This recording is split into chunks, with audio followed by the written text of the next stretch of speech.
प्यारे बच्चों, एक बार फिर से आप सभी का स्टार एकेडमी की ऑनलाइन प्लेटफॉर्म पर स्वागत है। मैं कुमार कुलदीप आज आप लोगों को 10th क्लास की मैथ्स का 9 नंबर चैप्टर क्वेश्चन नंबर 7 के आगे के क्वेश्चन सॉल्व कराने वाला हूँ। ठीक है, आप लोगों को बेटा पता ही होगा कि जो यहाँ पर मैथ्स पढ़ाई जा रही है वो NCERT लेवल की पढ़ाई जा रही है। ठीक है, और मैंने आप लोगों से बताया था कि अगर जब आप लोग पढ़ने बैठा करो तो आप नोटबुक और बुक लेकर बैठा करो और साथ में एक अच्छी सी नोट्स बनाते चलिए। और ये नोट्स जब आपका एग्ज़ाम होगा तो उस समय ये नोट्स आपकी हेल्प करेगी। बेटा जैसे हम लोग कॉलेज में पढ़ते हैं ना कि मतलब कॉलेज जाते हैं तो वहाँ जब जो भी टीचर पढ़ाता है, मतलब जितना भी हमारे कॉलेज में पढ़ाया जाता है वो उसकी हम लोग एक अच्छे से नोट्स बनाते हैं ना, और वही नोट्स जब हमारा एग्ज़ाम होता है तो रिवाइज करने के समय वो नोट्स हमारे काम आती है। तो बेटा सेम प्रक्रिया यहाँ पर भी करना है। ठीक है, चलिए देखते हैं हम लोग आज का जो हमारा टॉपिक है क्या है।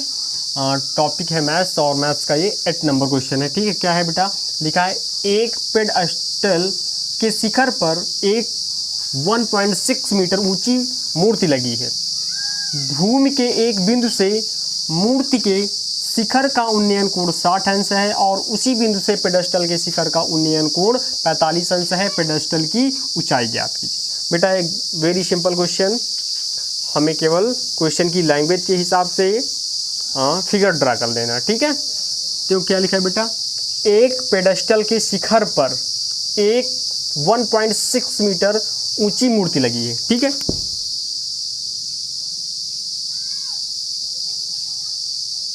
बेटा ये क्या है, पेडस्टल। ठीक है, ये क्या है बेटा, एक पेडस्टल है। पेडस्टल का नाम मैंने दे दिया A और B। ठीक है, और इसी पेडस्टल के ऊपर एक मूर्ति लगी हुई है।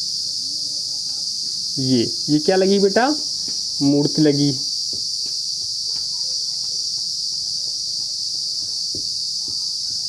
हमें मूर्ति की ऊंचाई बताई जा रही है कितनी बेटा, 1.5 मीटर। ठीक है, सॉरी 1.5 ना हो कि क्या है बेटा, ये 1.6 मीटर ये हो गया। और उसके बाद बताया जा रहा भूमि के एक बिंदु से, बेटा ये जो नीचे वाला तल है इसको हम लोग क्या बोलेंगे, भूमि का कोई एक बिंदु यहाँ पर है। ठीक है, इसका नाम बोल दिए C। भूमि के एक बिंदु से मूर्ति के शिखर का उन्नयन कोण, बेटा शिखर और निचला सिरा मैंने बताया था। देखो ये मूर्ति है, ये यहाँ से लेकर यहाँ तक ये क्या है, मूर्ति। तो इसका जो ऊपरी वाला सिरा इसको हम लोग क्या बोलेंगे, शिखर। तो यहाँ से और भूमि के बिंदु से कोण कितने अंश का बन रहा है बेटा, 60 डिग्री का। ठीक है, यहाँ पर कितने अंश का कोण बना बेटा, 60 अंश का। ठीक है, हो गया। फिर उसके बाद लिखा है और उसी बिंदु से पेडस्टल के शिखर का उन्नयन कोण। बेटा पेडस्टल हमारा कहाँ से कहाँ तक, AB जो हमारा है, ये AB क्या है हमारा, पेडस्टल है। पेडस्टल का शिखर कौन होगा, ये A। तो बेटा लिखा ना उसी बिंदु से, मतलब इसी बिंदु से पेडस्टल के शिखर का उन्नयन कोण कितना बना, 45 अंश। ठीक है,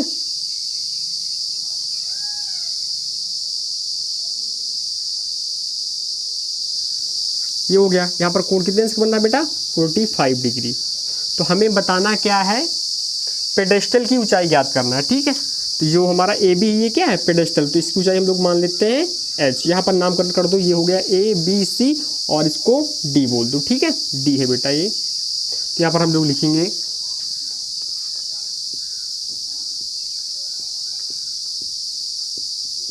माना पेडस्टल की ऊंचाई बराबर क्या, H मान लिए। ठीक है, अब बेटा ध्यान से देखना, देखो हम लोग यहाँ पर पहले तो कौन सा त्रिभुज लेंगे, त्रिभुज ले लेते हैं DBC, ये बड़ा वाला त्रिभुज। ठीक है, त्रिभुज DABC में ये त्रिभुज कैसा बनना है, समकोण त्रिभुज बनना है। तो यहाँ पर हम लोग लिखेंगे समकोण त्रिभुज।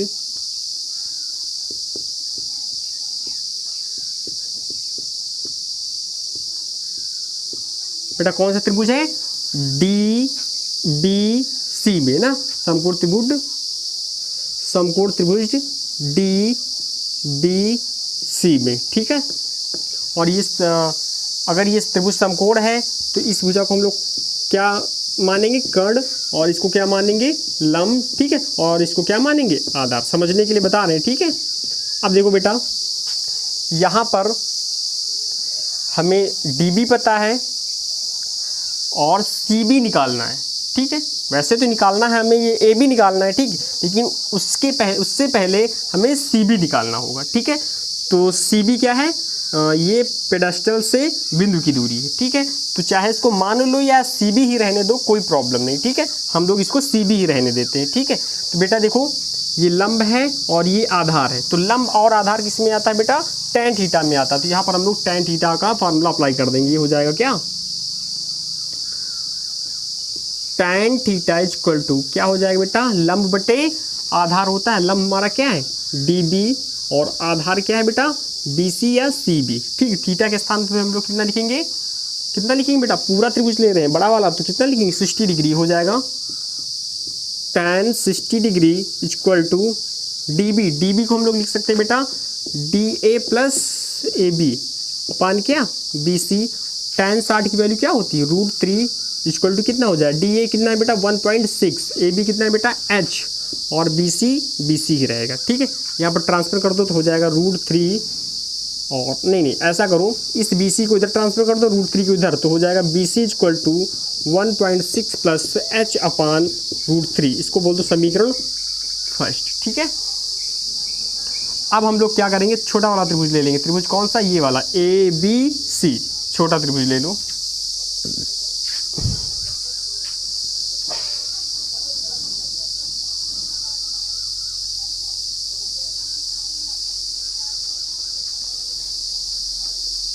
अब हम लोग छोटा वाला त्रिभुज ले लेंगे ABC ना, तो ये भी त्रिभुज कैसा, समकोण त्रिभुज। यहाँ पर लिखेंगे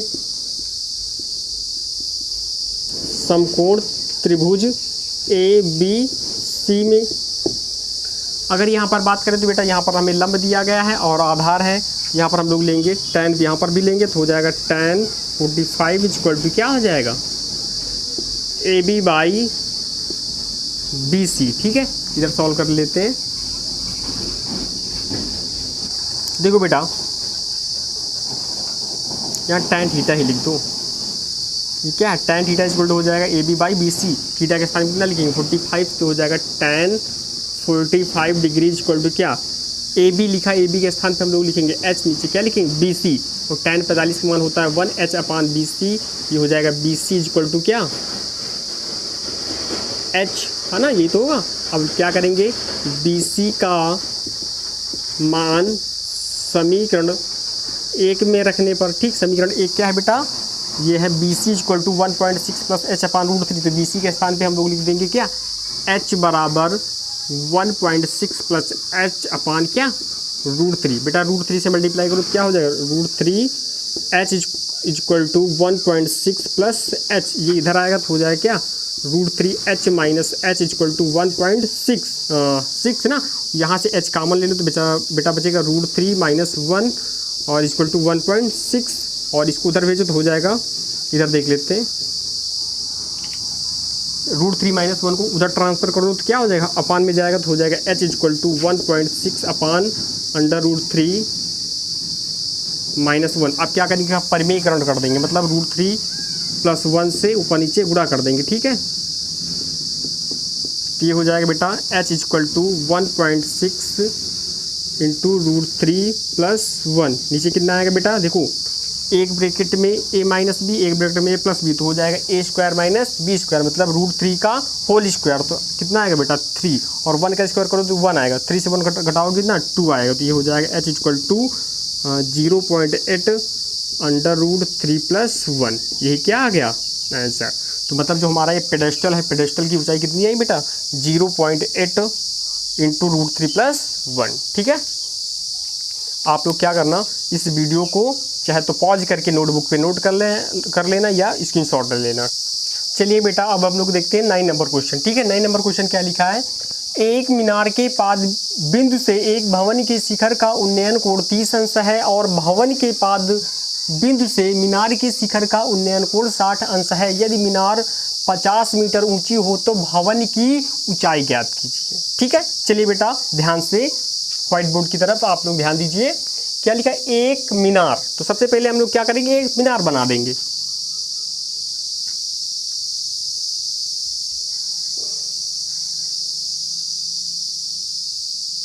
यहाँ पर बेटा मैंने ये क्या बना दी, मीनार बना दी, ठीक है। ये क्या है बेटा, एक मीनार। उसके बाद लिखा है एक मीनार के पाद बिंदु से, पाद बिंदु मतलब क्या होता है बेटा, निचला सिरा, निचला सिरा इसका क्या है बेटा, ये वाला, ठीक है। आगे फिर लिखा है एक भवन के शिखर का उन्नयन कोण 30 है, तो हमें एक भवन भी बनाना पड़ेगा, ठीक है। तो बेटा ये मैंने क्या बना दिया, भवन बना दिया। तो भवन का शिखर ये होगा और भवन का पाद बिंदु ये होगा, ठीक है। देखो लाइन क्या लिखी थी, एक मीनार के पाद बिंदु से, मीनार ये है, इसका पाद बिंदु ये है, ठीक है।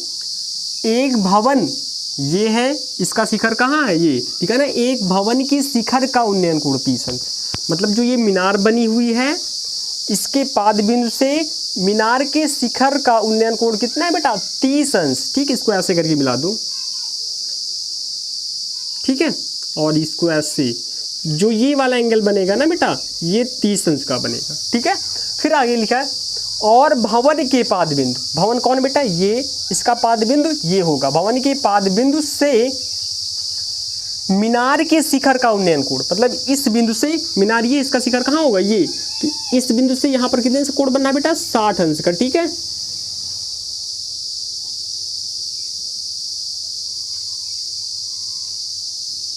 यहाँ पर बेटा कितने अंश कोण बनना है, 60 अंश का, ठीक है। अपनी बात नहीं, आगे फिर लिखा है यदि मीनार 50 मीटर ऊंची हो, ये क्या है मीनार, इसकी ऊंचाई कितनी बताई जा रही बेटा, 50 मीटर, ठीक है।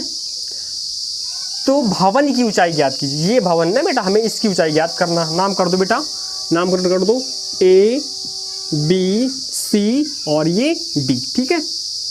तो सबसे पहले हम लोग त्रिभुज लेंगे A B C, ठीक। इस त्रिभुज में, ये त्रिभुज कैसा बनना है, समकोण त्रिभुज बनना। तो यहाँ पर हम लोग देखेंगे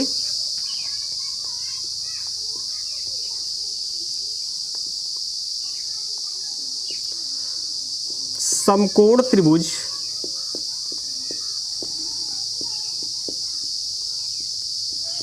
कौन सा है बेटा समकोण त्रिभुज, बोलो क्या है समकोण त्रिभुज हमारा, हाँ क्या है, A B C। तो यहाँ पर लिखो समकोण त्रिभुज A B C में। अब ध्यान से समझो, हमें निकालना क्या है, भवन की ऊंचाई निकालना है। भवन तो बेटा ये है, इसकी ऊंचाई निकालना है।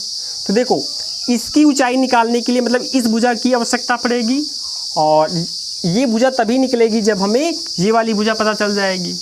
तो सबसे पहले काम ये बनता है कि हम लोग ये भुजा प्राप्त करें, मतलब BC को पहले ढूंढे, है ना। पहले BC का मान निकाले। अब देखो BC का मान किसकी मदद से निकलेगा, AB की मदद से निकलेगा। तो देखो हमें ABC त्रिभुज में देखना है कि जो ये मीनार है और ये जो क्षैतिज दूरी है, ये इन दोनों को लेना है। तो अगर हम लोग त्रिकोणमिति में बात करें तो इसको हम लोग क्या बोलेंगे बेटा, लंब बोलेंगे।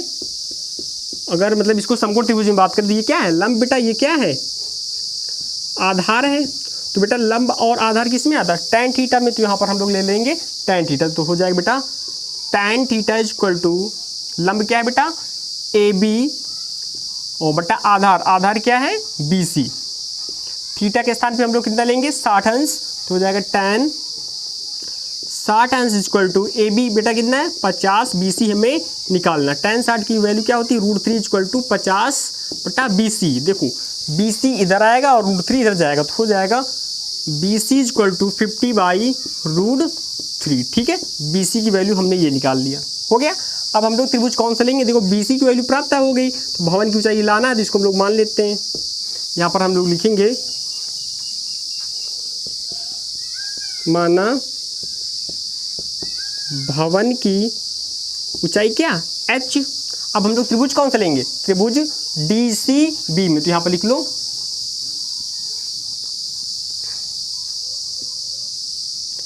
त्रिभुज DCB में।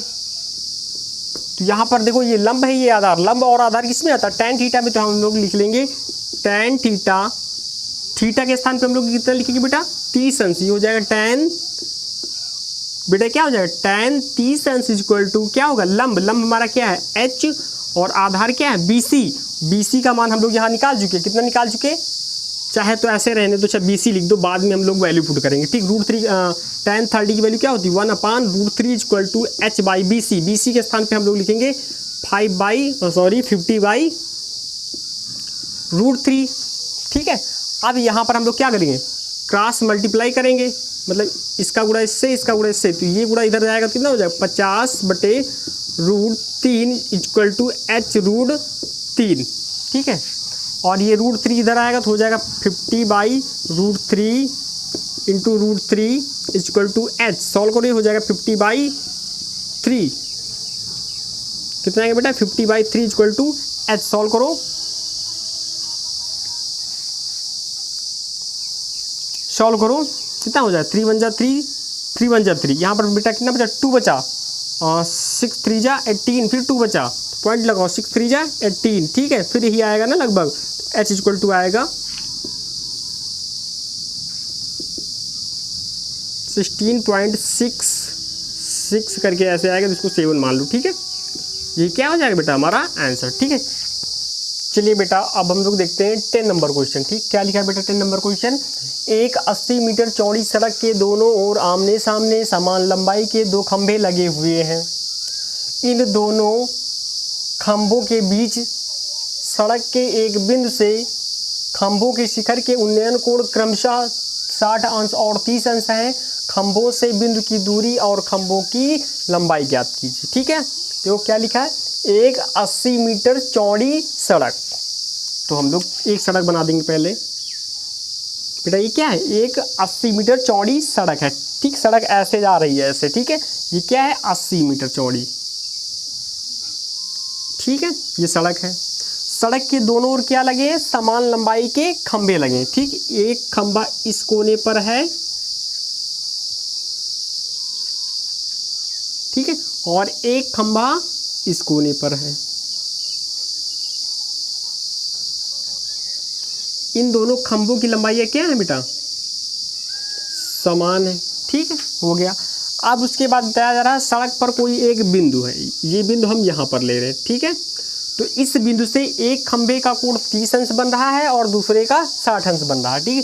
तो इस खंभे का इस बिंदु से कितना बनेगा बेटा 60 अंश बनेगा, और इस खंभे से इस बिंदु का जो उन्नयन कोण बनेगा बेटा वो कितना बनेगा 30 अंश, ठीक है। सबका नामकरण कर दो, A B और ये C और D और ये क्या E, ठीक है। देखो इतना तो हो गया। अब हम लोग खंभे की लंबाई बताना है, तो खंभे की लंबाई क्या मान लेते हैं h, ठीक है। और ये भी बताना है कि इस जो ये बिंदु है खंभे से कितने मीटर की दूरी पर है, तो हम लोग इसको मान लेंगे x, ठीक है। ये हो गया h और इसको मान लो x, ठीक है। तो यहाँ पर हम लोग लिखेंगे, हल देखते हैं क्या होगा इसका।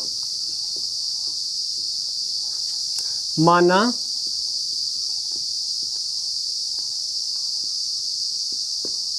खंभों की लंबाई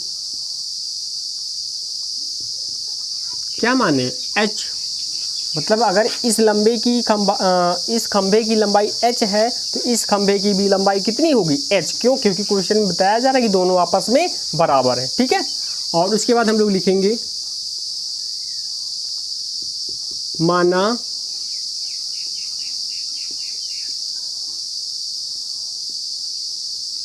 बिंदु C से खंभा कौन सा लेंगे, खंभा ED के बीच की दूरी क्या है बेटा x। दो खंभे हैं ना, एक खंभा तो हमारा AB है, दूसरा क्या है ED है, तो इसलिए इसका नामकरण कर रहे हैं, नाम ED लिख दिए यहाँ पर, ठीक है। अब हम लोग देखेंगे समकोण त्रिभुज।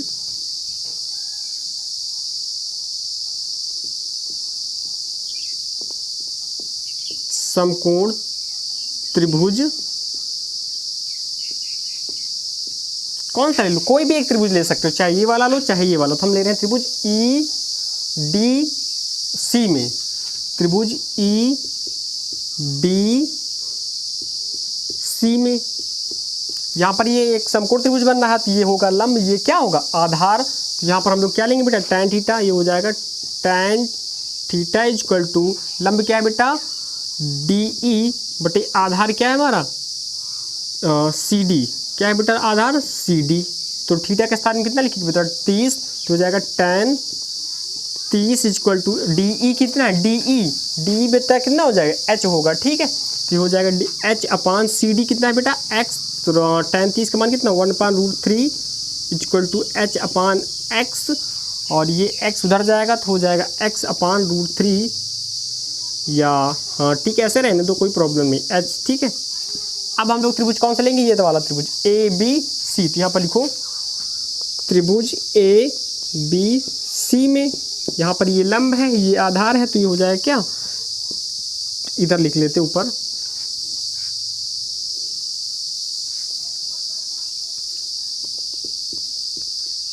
tan 60 इक्वल टू AB क्या है बेटा H, आधार क्या है हमारा, देखो ध्यान दो, ये टोटल कितना है 80, ये x है तो ये कितना आएगा 80 माइनस x, ये ध्यान देना, तो हो जाएगा कितना 80 माइनस x। tan 60 का मान कितना होता है √3, ये हो जाएगा √3 equal to H upon 80 minus x, ये हो जाएगा, तो ये गुणा करो तो हो जाएगा √3 into 80 minus H equal to H, ठीक है। अब क्या करेंगे, इसको बोल दो समीकरण 1। अब क्या करेंगे, H का मान समीकरण 1 में रखने पर यहाँ पर लिख दो, H का मान समीकरण 1 में रखने